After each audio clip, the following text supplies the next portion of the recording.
శారీరక మరియు మానసిక సమస్యల నుంచి కడతీర్చే గొప్ప శక్తి ఉన్న అప్పలాయగుంట ఆలయం గురించి మీకు తెలుసా?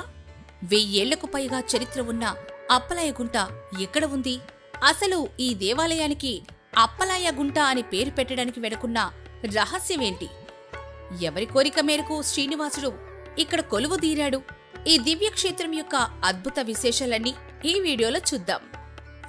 అంతకంటే ముందు మీరు ఇలాంటి ఆసక్తికరమైన దేవాలయాల కథలు, రహస్యాలు మిస్ అవ్వకుండా ఉండాలంటే ఇప్పుడే మన వెన్లాక్స్ డివోషనల్ ఛానల్ ని సబ్స్క్రైబ్ చేసుకోండి.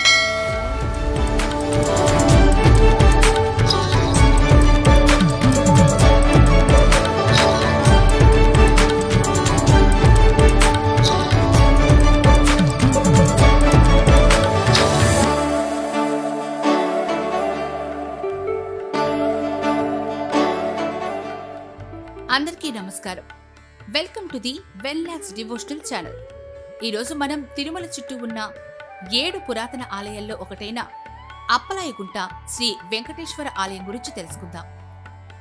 నారాయణవనంలో శ్రీ వెంకటేశ్వర స్వామి పద్మావతి దేవిని వివాహం చేసుకున్న తర్వాత తిరుమలకు బయలుదేరి వెళ్తూ అప్పలాయగుంట ప్రాంతంలో తపస్సు చేస్తున్న సిద్ధేశ్వర స్వామిని అభయ హస్తంతో ఆశీర్వదించారు. సిద్ధేశ్వర స్వామి అనే ముని స్వామివారిని ఆ అప్పలాయగుంటలో కొలువు తీరాలని వేడుకున్నారట.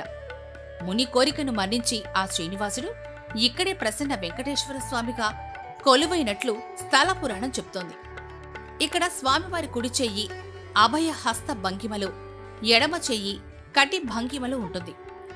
ఆ తర్వాత అక్కడి నుంచి తొండవాడలోని అగస్తేశ్వరుని దర్శించి తర్వాత శ్రీనివాస మంగాపురంలో 6 నెలలు నివాసం ఉండి అక్కడి నుండి శ్రీవారి మెట్టుగుండా తిరుమల చేరాడని చెప్తారు.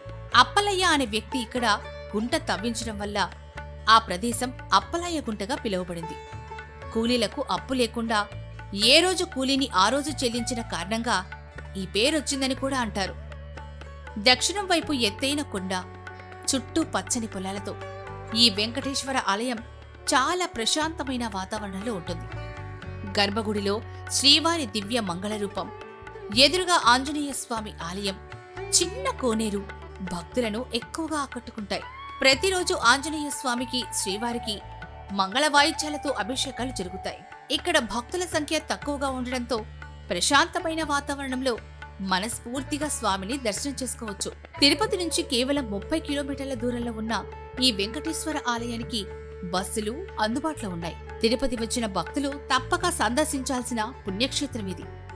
మీరు కూడా ఎప్పుడైనా తిరుపతి యాత్రకు వెళ్ళినప్పుడు ఈ ఆలయాన్ని తప్పకుండా దర్శించండి.